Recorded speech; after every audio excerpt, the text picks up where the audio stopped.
अब हम जिसको डिस्कस करने लगे हैं वो है हमारी थर्ड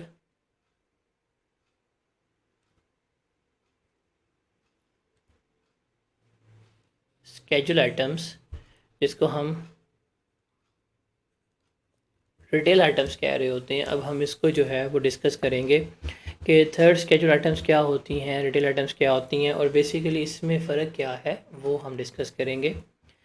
बेसिकली अगर हम देखें तो हमारा मुल्क जो है ना, हमारा कंट्री, वो है एक कंजम्पशन बेस्ड इकोनॉमी,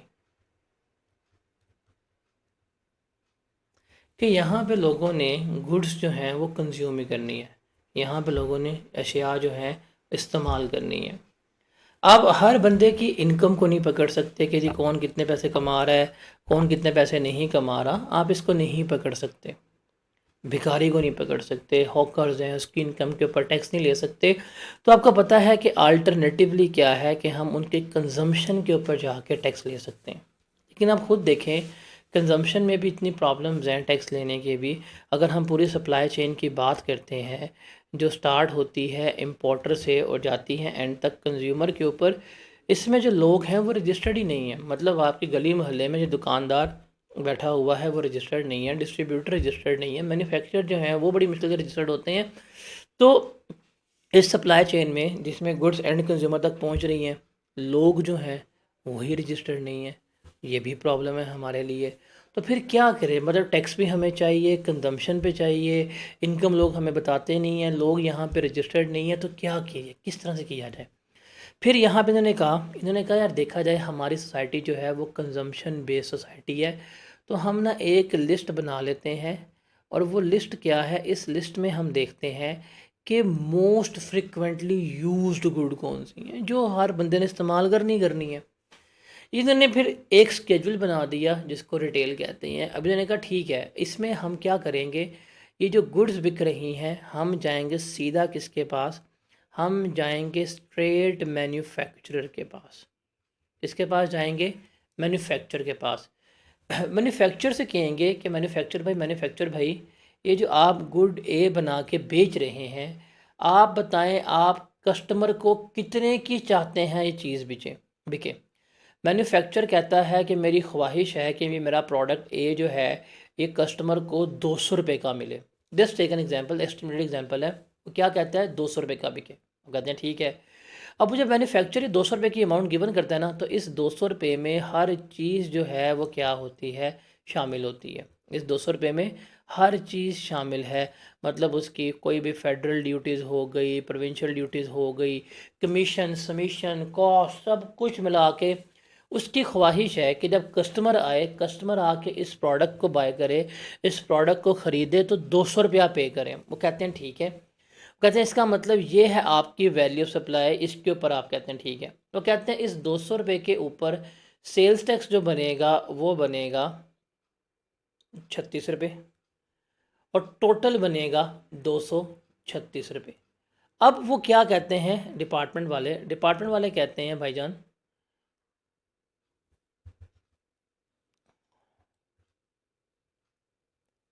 कहते हैं ये जो है ना, ये है आपकी MRP।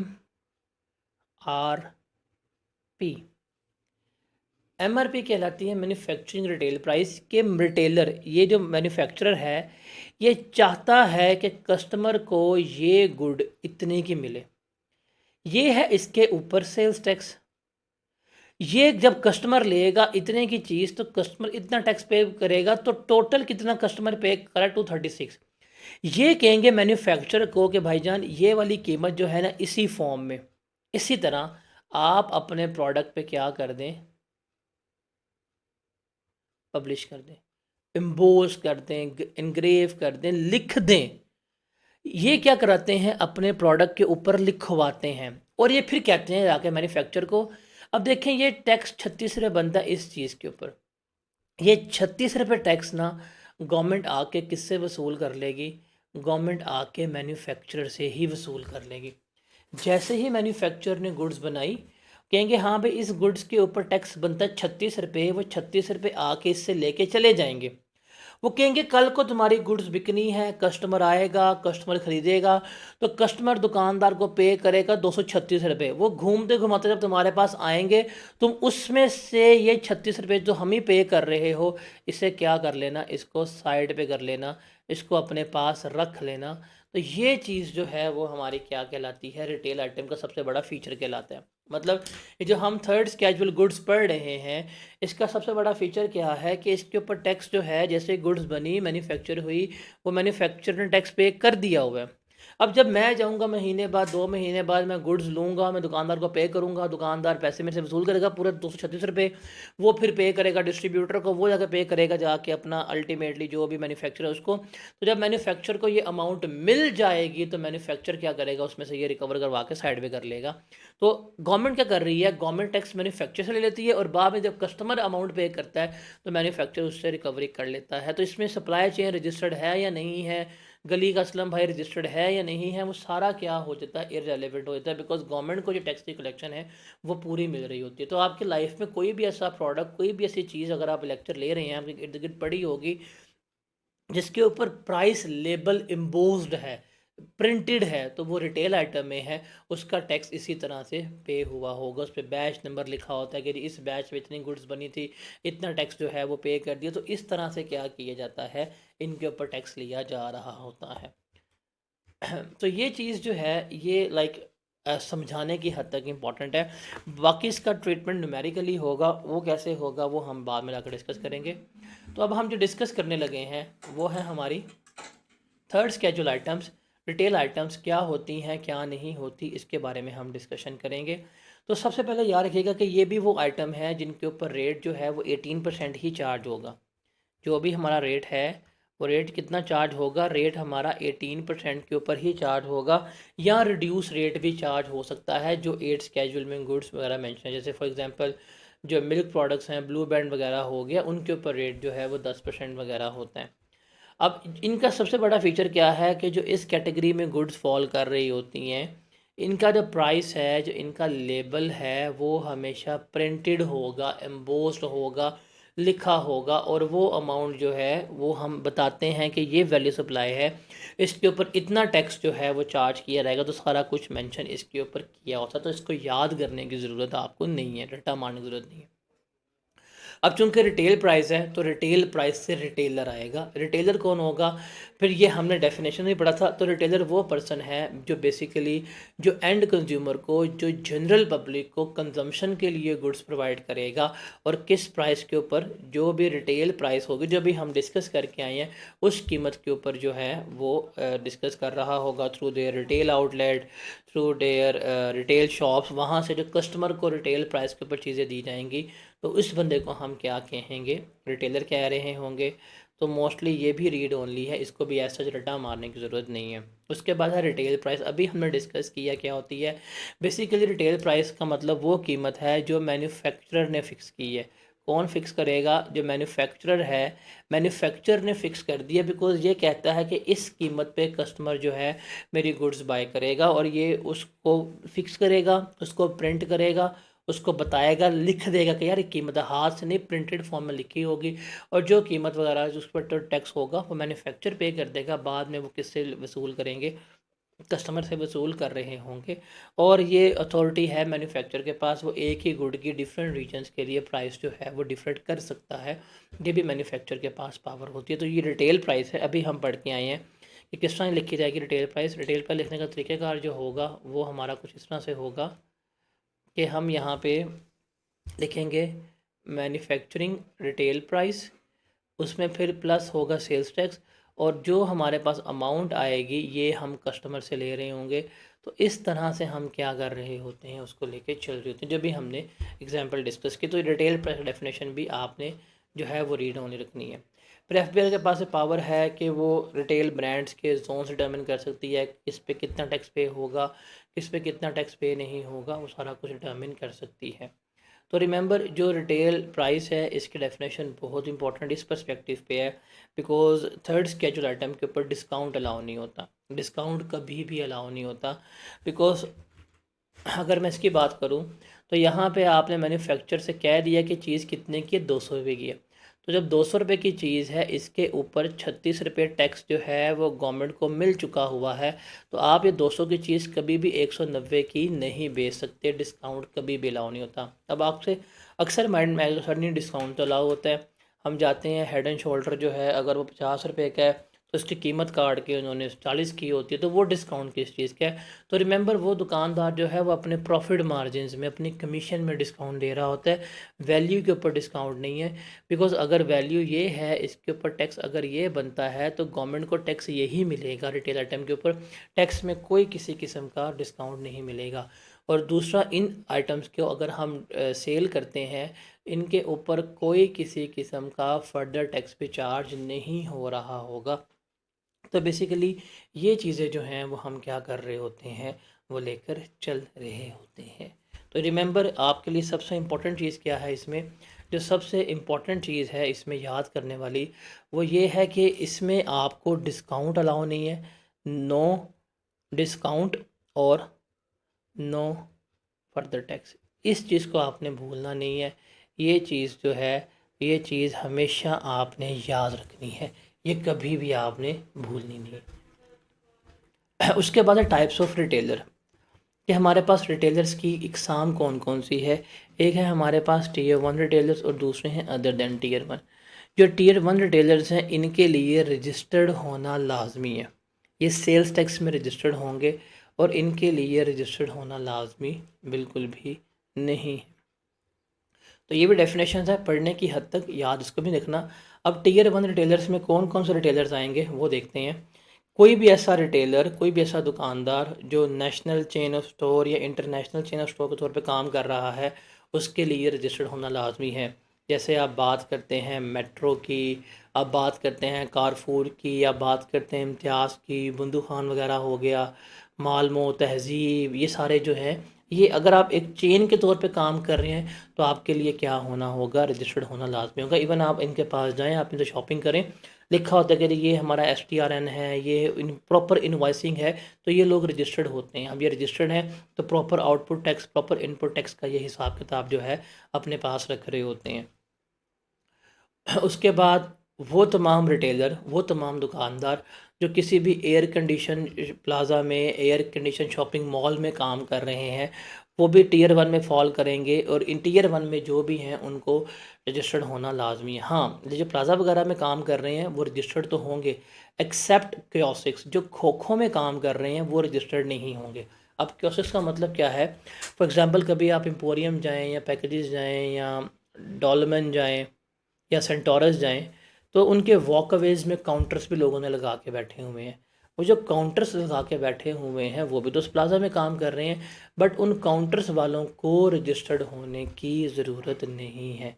They don't need to be registered. तो उनके अलावा जो उस मॉल के अंदर दुकानों में बैठे हुए हैं उनको रजिस्टर्ड होने की ज़रूरत है, और वो किस में फ़ॉल करेंगे? टीयर 1 में फ़ॉल कर रहे होंगे। उसके अलावा कोई भी ऐसा रिटेलर, कोई भी ऐसा दुकानदार जिसका बिजली का 12 महीने का बिल, इमीडिएट 12 महीने का बिल 1.2 मिलियन से ज़्यादा है, तो उसके लिए भी रजिस्टर्ड होने की ज़रूरत है, वो टीयर 1 में फॉल करेगा। उसके अलावा कोई भी ऐसा होलसेलर या रिटेलर जो बल्क में इंपोर्ट कर रहा है और बल्क में सप्लाई कर रहा है, या रिटेल में सप्लाई कर रहा है, उसके लिए भी क्या है, रजिस्टर्ड होना लाजमी है। उसके अलावा कोई भी ऐसी दुकान जिसका मयरिंग एरिया 1000 स्क्वायर फीट से ज़्यादा है, मतलब दुकान का साइज़ जो है वो 1000 स्क्वायर फीट से ज़्यादा है, या कोई भी ऐसी फर्नीचर शॉप जिसका एरिया 2000 स्क्वायर फीट से ज़्यादा है, तो वो भी इसमें फ़ॉल करेगी, उसको रजिस्टर्ड होना लाजमी है।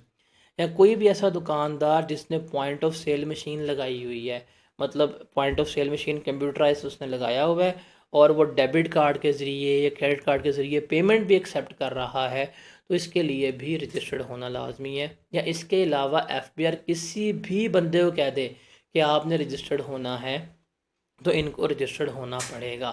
तो ये टीयर 1 रिटेलर्स हैं सारे के सारे। अगर आप इसमें से किसी में भी फॉल कर लेंगे तो आपके लिए कंपलसरी है, आप क्या होंगे, आप रजिस्टर्ड होंगे।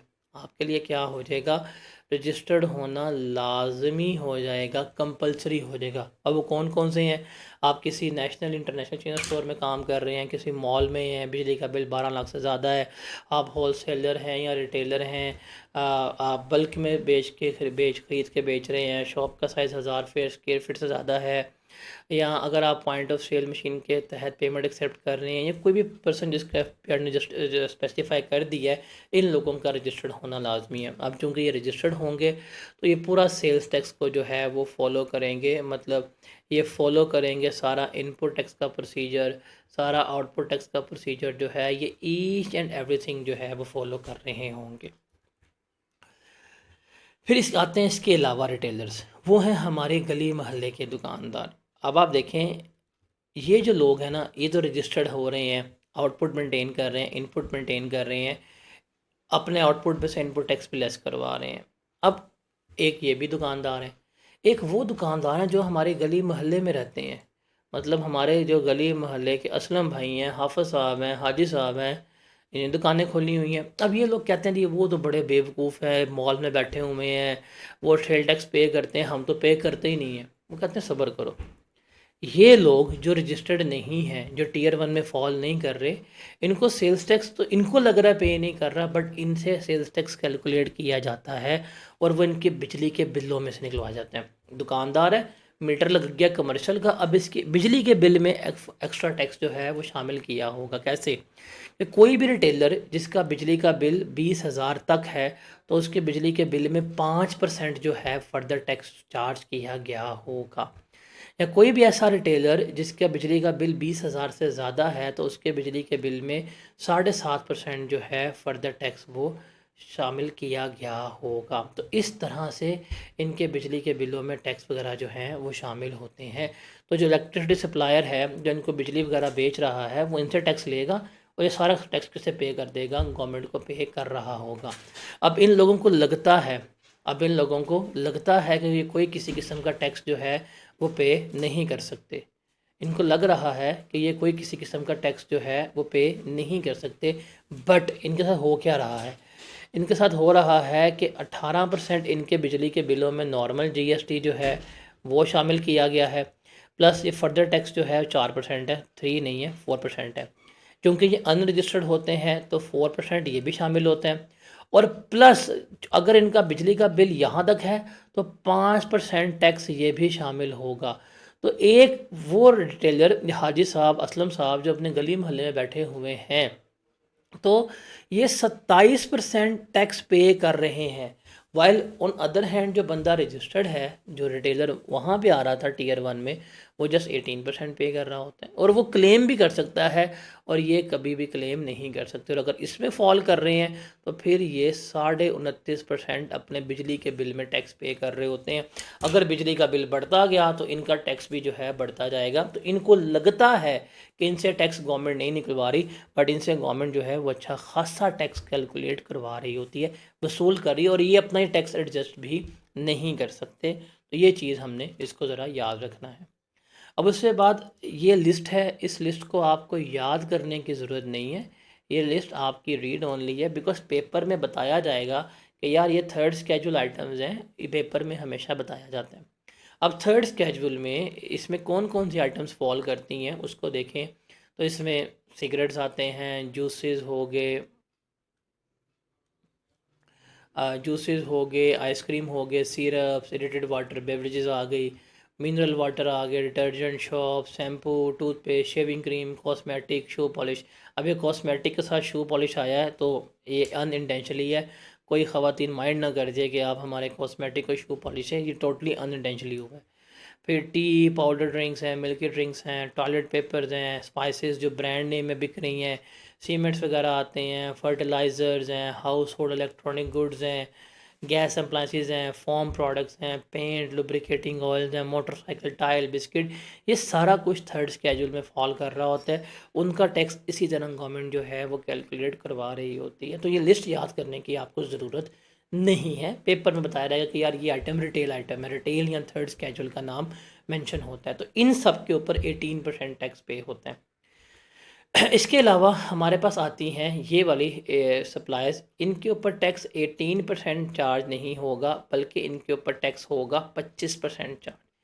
ये वो चीज़ें हैं जो हम इंपोर्ट कर रहे हैं। अगर हम इनको इंपोर्ट करते हैं तो at a time of import भी हम 25% टैक्स पे करेंगे, और अगर हम इनको इंपोर्ट करके आगे बेचेंगे तो हम कस्टमर से भी 25% टैक्स ले रहे होंगे। अब देखें, ये अगर वाटर है, aerated water local made in Pakistan है, 18% टैक्स है। लेकिन अगर वही एरेटेड वाटर आप इंपोर्ट कर रहे हैं, वो बेच रहे हैं, 25% टैक्स होगा। लोकल सिगरेट है 18%, इंपोर्ट पे 25%। सिमिलरली ये सारी जो cosmetic, tissue paper, house hold article, home appliances, ice cream, ये सारा कुछ अगर ये शैम्पू वगैरह इंपोर्टेड हैं तो इनके ऊपर टैक्स कितना होगा? 25% होगा।